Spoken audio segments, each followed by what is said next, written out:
तो hello dear students and friends, आज के इस वीडियो में बात करने वाले हैं एसएससी सिलेक्शन पोस्ट 12 रिक्रूटमेंट 2024 के बारे में। तो एसएससी ने सिलेक्शन पोस्ट 12 के रिगार्डिंग नए भर्ती को जारी किया है। तो इस वीडियो में जानेंगे इस पार्टिकुलर रिक्रूटमेंट के रिगार्डिंग आपके एज लिमिट क्या रहने वाले हैं, एजुकेशन क्वालिफिकेशन क्या होगा, सिलेबस क्या मांगा गया है, सैलरी कितनी मिलेगी, सिलेक्शन कैसे होगा, काम क्या करना होगा, तमाम जानकारी को देंगे। तो वीडियो पे बने रहिएगा और कंप्लीट वीडियोस को वॉच कीजिएगा। यदि कोई भी डाउट हो तो हमसे कमेंट बॉक्स में लिखकर बिल्कुल पूछ सकते हैं। तो चलिए बढ़ते हैं स्टूडेंट्स वीडियोस की ओर और जानते हैं इसके बारे में कंप्लीट इन्फॉर्मेशन को। यदि आपको वीडियो अच्छा लगे, इन्फॉर्मेटिव लगे तो वीडियो को लाइक एंड सब्सक्राइब जरूर कीजिएगा, दोस्तों में भी शेयर कीजिएगा। तो स्टूडेंट्स, आप सभी लोग देख रहे होंगे ये आपका ऑफिशियल नोटिफिकेशन है जो कि एसएससी के द्वारा जारी किया गया है। यहाँ पे अगर हम इंपॉर्टेंट डेट्स को जानेंगे तो आपका 18/3 से लेकर 19/3 के बीच में इस फॉर्म को भरा जाएगा। जो फॉर्म करेक्शन का डेट है वो 22 से लेकर 24/3 2024 के बीच में विंडो को खोला जाएगा। यानी आपके फॉर्म भरते दौरान कोई भी त्रुटि हो गई होगी तो इस पर्टिकुलर डेट के बीच में अपने फॉर्म को आप करेक्ट कर पाएंगे। कंप्यूटर डेट एग्जामिनेशन का जो टेंटेटिव डेट है वो 6 से 8 मई के बीच में रखा गया है। स्टूडेंट्स, ये डेट टेंटेटिव होते हैं, इसका मतलब होता है ये डेट चेंज भी हो सकते हैं। आपके एडमिट कार्ड और रिजल्ट कब आएंगे, तमाम चीज़ें, एग्जामिनेशन के डेट कब रखे जाएंगे, उन तमाम चीज़ों को जानकारी के लिए आप हमारे टेलीग्राम चैनल से जुड़ सकते हैं। लिंक आपका डिस्क्रिप्शन बॉक्स में दिया गया है। डिस्क्रिप्शन बॉक्स में डिफेंस ट्यूटर जॉब अपडेट के नाम से चैनल है, आप उससे जाकर जुड़ जाइए ताकि आपको सारे अपडेट्स वहाँ पे मिलते रहते हैं। स्टूडेंट्स, आगे बढ़ते हैं वीडियोज़ में, जानते हैं इसके बारे में बच्चों के सारे इन्फॉर्मेशन को। और आपसे यह भी अपील रहेगा कि वीडियो अच्छा लगेगा, इन्फॉर्मेटिव लगेगा तो लाइक एंड सब्सक्राइब जरूर कीजिएगा। स्टूडेंट्स, तो आगे बढ़ते हैं और सबसे पहले यहाँ पे हम एज लिमिट को समझेंगे। आपका जो एज लिमिट है वो क्या क्या इस पार्टिकुलर नोटिफिकेशन के लिए रखा गया है। ठीक है, तो चलिए आगे बढ़ते हैं। तो स्टूडेंट्स, आप सभी लोग देख रहे होंगे ये आपका जो एज लिमिट है वो 1/1/2024 से इस पार्टिकुलर सारे एज लिमिट को काउंट किया जाएगा। यानी यहाँ पे कुछ पोस्ट के रिगार्डिंग 18 से 25 ईयर का एज लिमिट है, कुछ पोस्ट के रिगार्डिंग 18 से 27 ईयर है और इसी तरह कुछ पोस्ट के रिगार्डिंग 18 से 30 ईयर का भी है। ये जो 18 से 25, 18 से 27 ये जो सभी है, आप अगर एक को समझा दें, जैसे कि किसी स्टूडेंट्स का एज अगर 18 से किस पार्टिकुलर पोस्ट का एज 18 से 25 ईयर के लिए रखा गया है तो उस एज का जो आपका डेट ऑफ बर्थ होना चाहिए वो 2/1/99 से लेकर 1/1/2006 के बीच में होना चाहिए। यदि आपका डेट ये दोनों पार्टिकुलर डेट के बीच में है तो आपका डेट ऑफ बर्थ, तो आप इसके लिए एलिजिबल हो जाएंगे 18 से 25 ईयर वाले एज के लिए।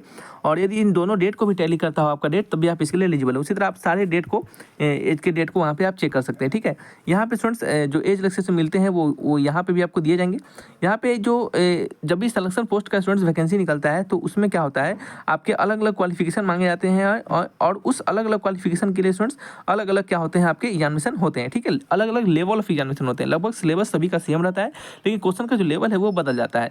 आप जिस भी लेवल के लिए फॉर्म भरेंगे उस लेवल के लिए आप यहाँ पे उस पार्टिकुलर फॉर्म को भर पाएंगे। जब आप फॉर्म भरते समय रहेंगे स्टूडेंट्स तो आपको वहाँ पे आपके क्वालिफिकेशन को मांगा जाएगा और मैक्सिमम क्वालिफिकेशन उसी क्वालिफिकेशन के आधार पे, यानी जिस क्वालिफिकेशन के आधार पे आप फॉर्म को भरना चाहेंगे, फॉर्म भरते दौरान वो आपको ऑप्शन दिया जाएगा। उस समय आप उस पर्टिकुलर ऑप्शन को चूज करेंगे और उसी क्वालिफिकेशन के आधार पर आपकी एग्जामिनेशन में क्वेश्चन आएंगे और उसी क्वालिफिकेशन के आधार पर जो पोस्ट होंगे उस पोस्ट में से आपको एग्जामिनेशन निकलने के बाद पोस्ट आपको दिया जाएगा। ठीक है, तो आप हमारी बातों को समझ गए होंगे।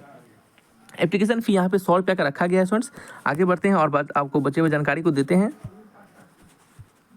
स्टूडेंट्स, अगर आप देखेंगे यहाँ पे तो आपका स्कीम ऑफ एग्जामिनेशन में आपके यहाँ पे general intelligence, general awareness, quantity aptitude, English language, इन सभी से रिलेटेड 60 मिनट के रिगार्डिंग आपकी एग्जामिनेशन होंगे और 80 मिनट जो होंगे वो पीडब्ल्यूडी कैंडिडेट को दिए जाएंगे। ठीक है, यहाँ पे 0.5 मार्क्स का निगेटिव मार्किंग में रखा गया है और आपका इस एग्जामिनेशन के होने के बाद आपका skill test, typing test, data entry, computer proficiency test ये अभी होंगे, क्योंकि ये आपके जो भी अलग अलग प्रकार के यहाँ पे पोस्ट होंगे उन सारे पोस्टों के लिए अलग अलग जो स्किल टेस्ट होते हैं वो यहाँ पे आपके कंडक्ट करवाए जाएंगे। स्टूडेंट्स, यहाँ पे देखिएगा आपका जो सिलेबस है, अगर आप मैट्रिक लेवल पे भरते हैं तो आपको general intelligence, general awareness, quantitative aptitude, यानी कहने मतलब जिस लेवल पे भरते हैं आपके उस लेवल से रिलेटेड आपके क्वेश्चन पूछे जाएंगे। ठीक है, अगर देखेंगे सभी के लिए अलग अलग लेवल के क्वेश्चन दिए गए हैं, सिलेबस भी थोड़ा थोड़ा चेंजिंग किया गया है। ठीक है, ये आपको समझ में आया होगा।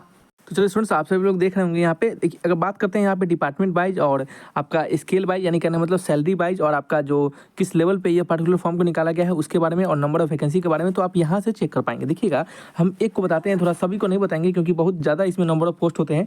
एक बताते हैं, जैसे आपका लाइब्रेरी अटेंडेंट का एक पोस्ट है। ठीक है, जिसमें कि आपका 18 से 25 ईयर का एज रखा गया है और इसकी रिगार्डिंग जो आपका मिनिमम एजुकेशन क्वालिफिकेशन जो है वो आपका 10 यानी 10+2 एग्जामिनेशन रखा गया है, यानी 10+2 पास है तो इस फॉर्म को भरने के लिए एलिजिबल होते हैं।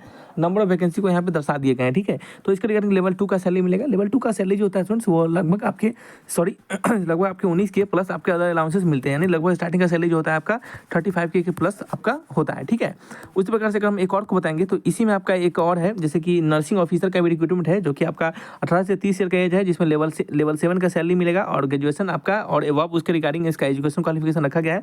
नंबर ऑफ वैकेंसी यहाँ पे चेक कर पाएंगे।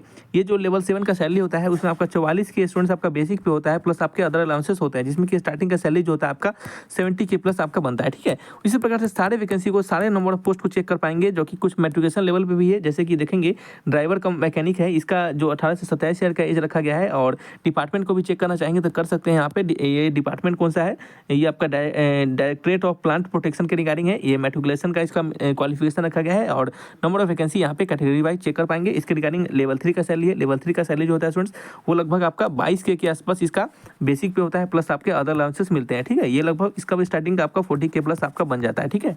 तो ये आपके सैलरी स्ट्रक्चर हो जाते हैं, डिपार्टमेंट हो जाते हैं। आपको कुछ समझ में इसमें आ गया होगा कि नंबर ऑफ पोस्ट कितने हैं।